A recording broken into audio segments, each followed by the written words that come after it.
Cars that drive themselves. We all know they're coming, but when and how will they work? And of course, the most important question, will I be able to take a nap in traffic? We've got Andrew Del-Colle from Popular Mechanics Magazine and Travis Okulski from Jalopnik here to fill in the blanks. It's the countdown to self-driving cars. That's today on After Drive.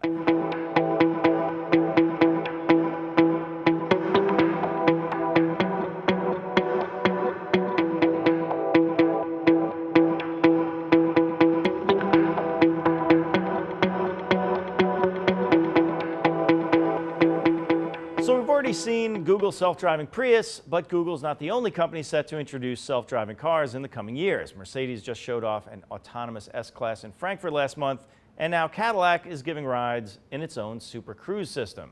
One writer who got a demo of the Cadillac system is right here, Andrew Del-Colle from Popular Mechanics, and also Travis Okulski from Jalopnik, who's been covering self-driving cars for that popular website for quite a while. So good to have you guys. Thanks for having us. Good to be here. No problem. So we're talking about self-driving cars because of something that you wrote for this was the October issue of Popular Mechanics. Ian, can you get that? Yes. Ian, get it, man.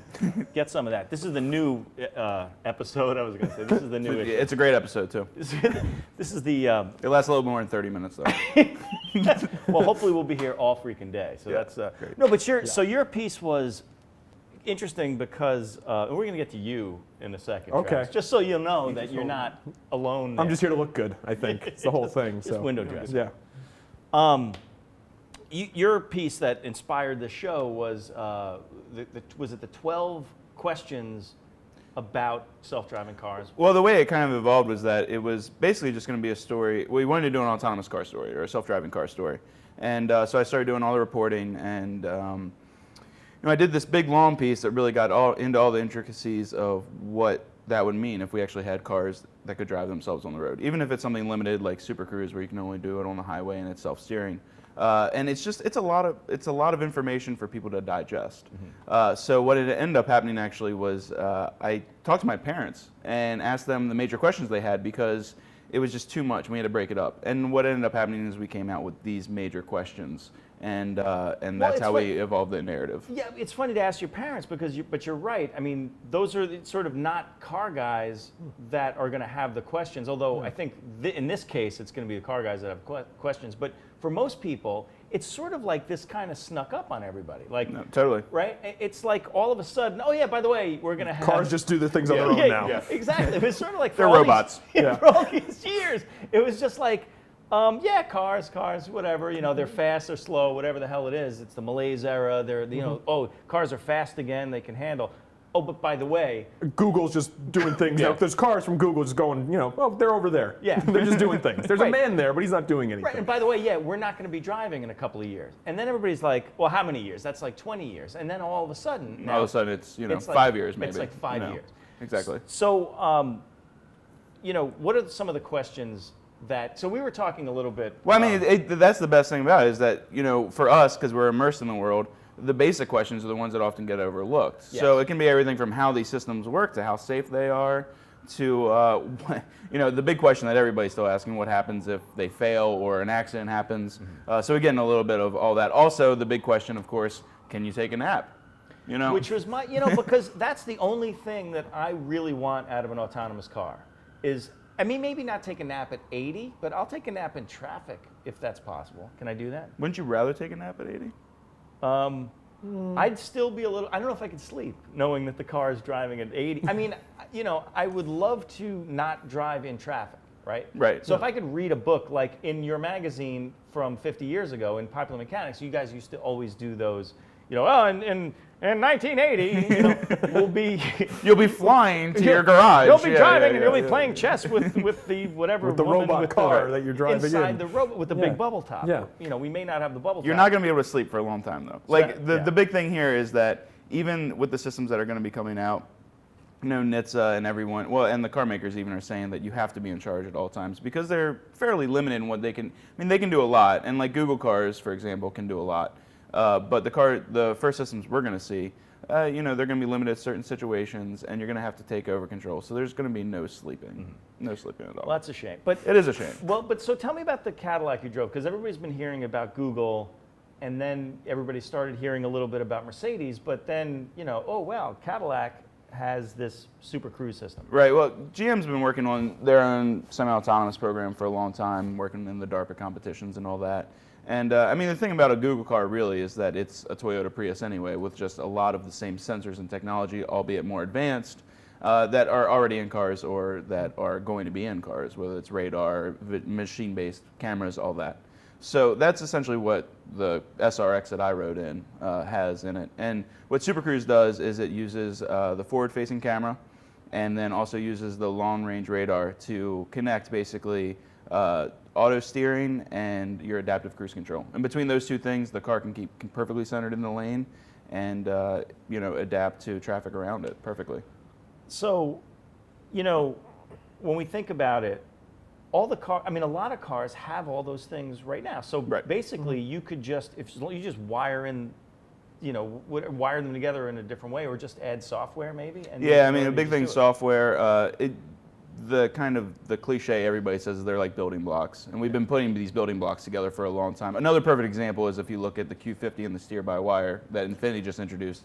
I mean, that's just another building block to a completely connected car, you know.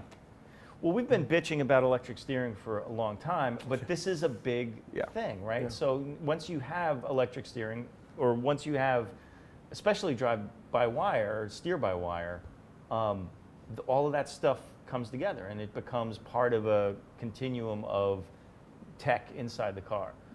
But what exactly will happen in the rollout to this, right? So we're talking about Cadillac, and you're saying something like 5 years, you'll see this. Well, what they've been saying is for a long time when they were testing Super Cruise, they would say before the end of the decade. But the thing that you can kind of put together is that they've also been touting this new flagship that they were going to be coming out with, which you knew was going to get all the new tech, and they've been saying 2018, 2019 for that flagship, whatever. So you can kind of guess that that's the production path for that system. And they've hinted at it in the past. So I mean, if you think about it that way, 2018 would be kind of a good mark for at least self-steering.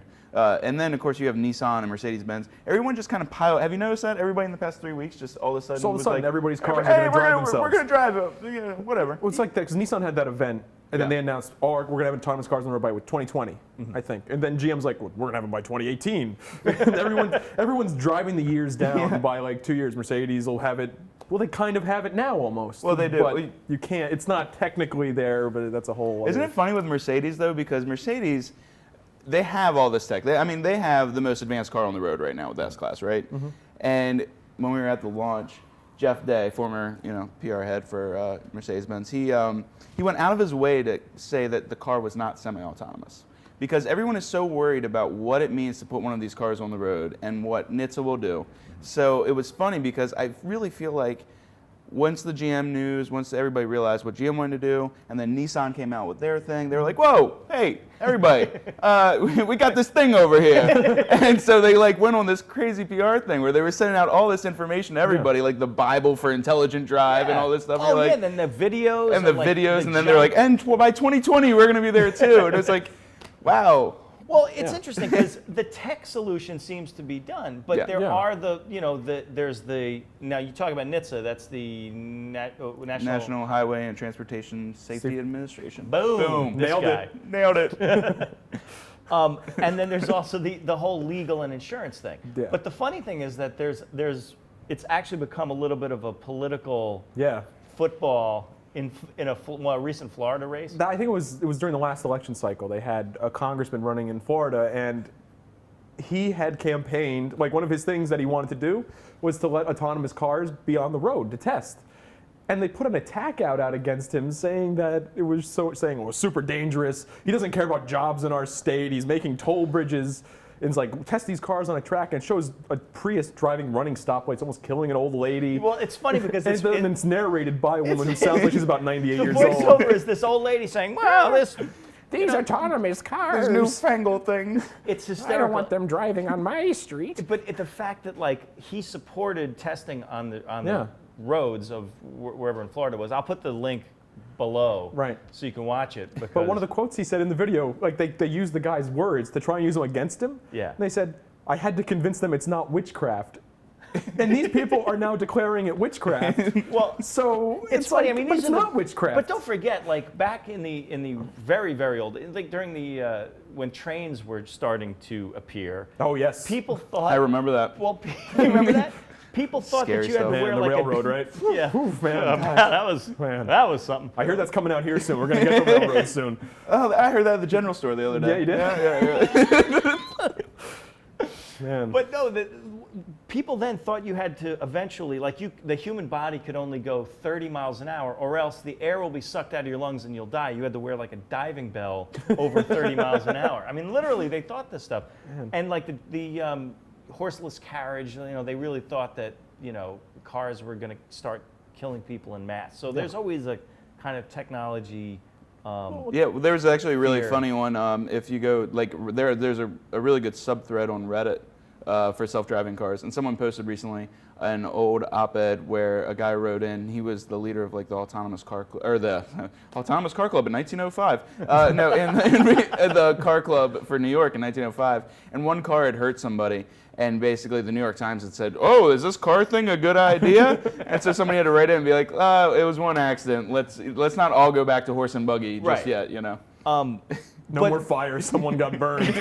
That's it. That's it for fire. That's We're it for done. fire. All meats. cold food." Cold meats from now Cold on. raw meats. The raw food movement. That's how it would have taken off and been a big thing. Beef sushi from now on. tartare, right? Well, all right. So what are they're dealing with the legislative stuff right now. So there are some states that have already said that you can test. I mean, yeah, it's autonomous just cars. testing those. Right, So. Nevada and California, right? California and Florida. Florida. And DC also, but it's not a state.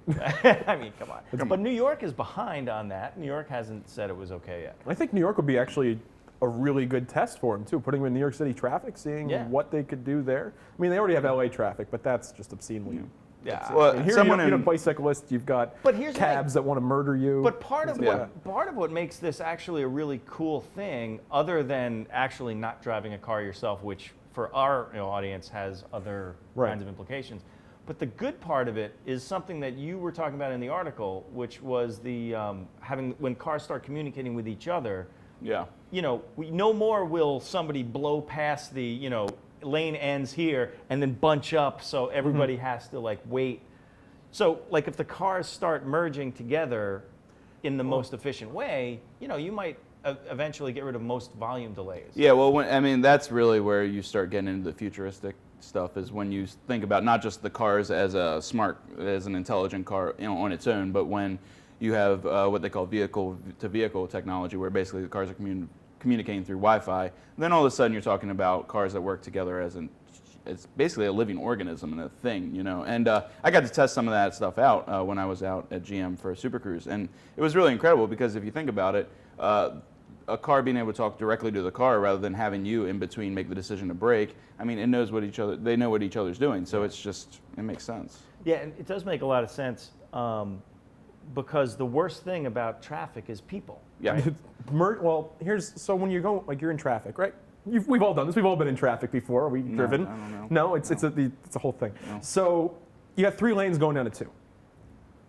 People notice this. The first thing they do, I got to move over right now.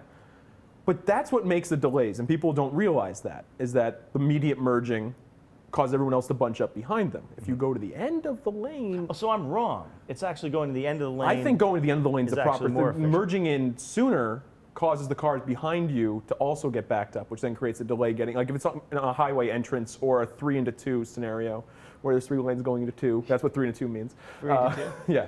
So if you Tell go, me more of this 3 into 2. But like, What's chapter 2 about? the other, just an example. The other week there was a construction zone with traffic. 3 lanes.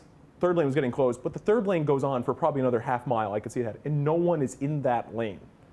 Because they're all certain, they're all like, oh, I got to get over What right state now. was that? Because I've never seen that in New York. Virginia. Usually I it's was in Virginia. So I go all the way to the end of the 3rd lane, and I get let right in because people let you. We're not going to not let you in. They're not going to be like, oh, I'm going to run. I'm not going to bash this car into the Again, dirt. you have never been in New York? I have, but I'm saying like it's more efficient to use all the road. Right. And if So- an autonomous But you car were wouldn't- to use all the road, Right. But so Beijing Then it would make traffic sense. is actually, so the swarm is actually the most efficient way to do traffic then. Okay. As long as, the cars are talking to each other, it actually might be more efficient for all cars to just swarm one place. Well, it's and like then New kind of York work itself traffic. out. I mean, no one really pays attention to lines No. here. Everybody just knows to move around each other, Right, Yeah. right. I mean, but when we talk high-speed merging, that is definitely fully autonomous. I mean, that's another thing that bugs me is that there's so many terms bandied about here when it comes to self-driving cars. And, Right.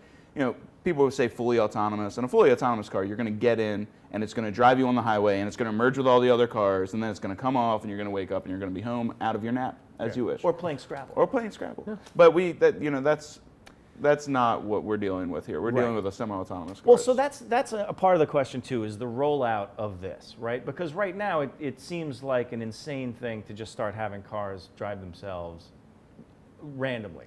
But so what does the actual rollout of semi-autonomous to autonomous cars look like, do you think? I mean, that's a good question. We don't even know right now. Everyone is saying before 2020. I just sent an email to NHTSA the other day But I mean, to ask them. what comes out first? What are the To first me, things? the first thing that would happen, the first major step you would see is going to be the self-steering.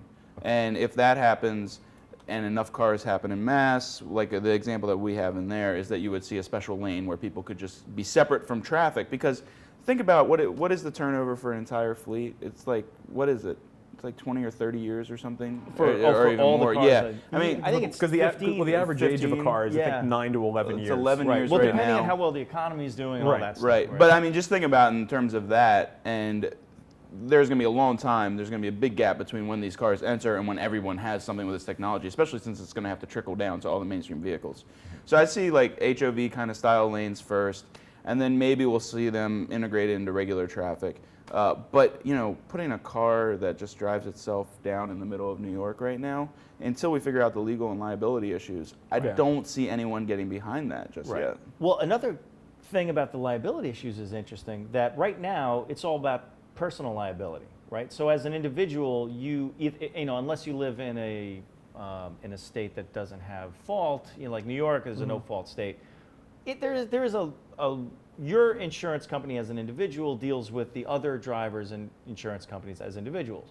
But the potential for, if the car is driving and something happens, doesn't the liability then kick over to the manufacturer?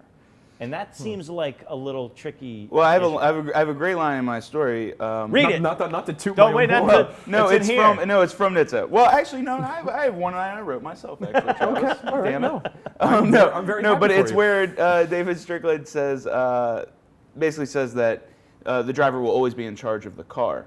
And doesn't that kind of defeat the purpose of having autonomous cars? Right. But it's because there's this issue right now that everyone's tiptoeing around, which is, okay, well, if we're going to tell, it's mixed messages, right? You don't have to have your hands on the wheel, but it's your fault if something happens. It's not going to be the car maker's fault, and that's the big donut hole right now. Right. And that's, are they going to be willing to accept that kind of liability? I don't think so. That seems tough. Because it sort of seems tough unless there's some kind of legal maneuvering that kind of works. Maybe there's a midway in between. Right. Well, there's also the example, I think, for all automated systems, you want to look at airplanes and how they were integrated in airplanes. And from what I understand, there was a little bit of, when it came to insurance, we basically said, hey, we know this thing is better in the long run for society, so we're willing to take certain insurance hits and we're willing to look over certain things to help it along. And I think that in the end is what we're going to see with cars, because you're not stopping this from happening. Right. It's going to happen. So it's just how do we best deal with the situation. Right. But how realistic is the timeline, too, that they say? So they say 2020, but they've also said hydrogen cars are going to be here every 6 years. Always Every 5 6 years away. years. Yeah. They've always been 5 years out. Hydrogen cars are always 5 years out. The car that has the semi-autonomous stuff is always been 5 years out. Now it's closer, I think, than 5 years out because it's kind of here with Mercedes. But how realistic is then 2020 for having multiple semi-autonomous cars on the road? And what happens? I had another thing, but we can go on that in a minute. Okay. Which is okay. We'll just talk now. The anything. Wait. Okay, go. So for people in like this audience, Yeah. like to modify their cars. What if the aftermarket gets a hold of a semi-autonomous system? Like if there's one that's programmed to only go the speed limit on certain roads, but people still want to go fast on the highways. Where does the liability transfer to if someone decides jailbreaks their car. jailbreaks their car. Oh, you're done. Then you're screwed. Then- I know that's That's an going easy to be- one. that's I going think to be a thing, too. That's going to be a thing. Yeah. Right? If you jailbreak your car and you crash it and you kill somebody, you're done. Yeah, I mean that's that's what I basically. I think that's a pretty. That's, I mean, that's pretty obvious not that to- it was. but it's a good. But it's a good question. It's another thing that doesn't get talked about a lot Yeah. in this sort of thing. You know, people modify their cars. They're going to modify their autonomous cars. cruise control systems Right. to go 73 instead of 65. You know, they're going to have a way to set it to be 8 over all the time or something. It's a very. I mean, it's a good question. Yeah. I mean, of course, if people can mess with it, they're going to mess with it. Yeah. It's the way it goes. So another thing you touched on in the article, it had a little bit to do with we were talking about with autopilot before on an aircraft, right? There had been with that Air France crash, they took off from Brazil, and they, if you had read the analysis, there was a lot of talk about how they relied a little bit, the pilots maybe relied a little bit too much on autopilot, how there were some malfunctions with the airspeed that affected how autopilot did its thing. Right. And the pilots they sort of believed autopilot instead of believing their own pilot sensibility. I mean, is there Well, a possibility? there was such a failure in the layers that they couldn't even train you to be ready for this failure system. Right. Basically, so I mean, they were trained a certain way. All these systems failed in a certain way, and they weren't ready to deal with it. Right. But I mean, so then maybe that answers the question. I mean, the question I had was, will autonomous cars make drivers worse? That's going to be hard. Get worse than they are. But I think in some cases now relying on, if they had an autonomous system, relying on the autonomous system might be better than going by your things. You said it in your 12 questions thing about how you were going in the SRX in the car crossover and it just kind of slowed down and kept the lane. Other people might slam on the brakes and jerk to the right or the left. Right. So that could cause a multi-car pileup instead of relying on it. But if it failed, you'd have a... Which they're not going to be perfect. They could fail. That's what they said in that video on the website that we have up when I was doing Super Cruise. They were like, we expect the driver to still be engaged because we can't promise that this won't mess up somewhere. And I think using the Air France thing is a good way to springboard into the whole idea of how disengaged are we going to be from the driving experience? Also, how rusty will we get at driving if we're not That's doing the it point. anymore? Right, exactly. Because even if we don't go way down the road and say, we're not driving anymore, but if we suddenly have to, we've forgotten how. Even if it's you're just in the driver's seat and you have something like Super Cruise going, and you're not paying attention to the road, and then all of a sudden you need to take over.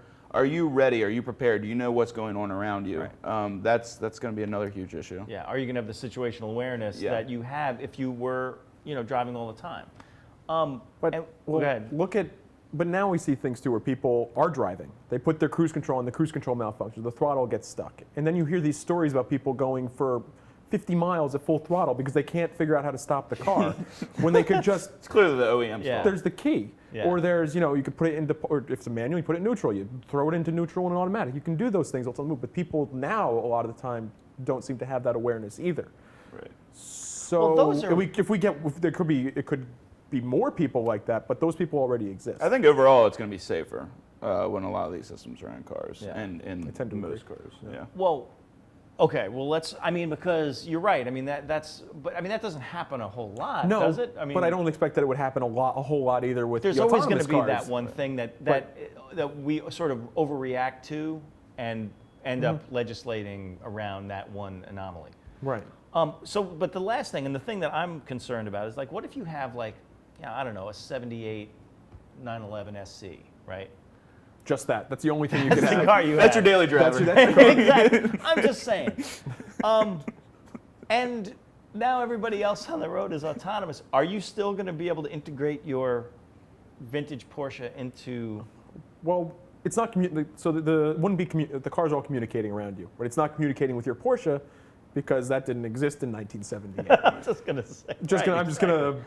It actually can. They're working on aftermarket modules that basically you can stick into old cars, and they can use the Wi-Fi to connect with the other cars on the road. So you could update older vehicles, but I still think that you're not going to be able to say, no, you cannot have any classic on the road because it's an autonomous road only now. You know, I don't think, I just can't foresee that ever happening. Yeah. Well, I hope that never happens. But what if they made like the interstate highways autonomous only? Then like Route 66 would be the road that you have to drive on.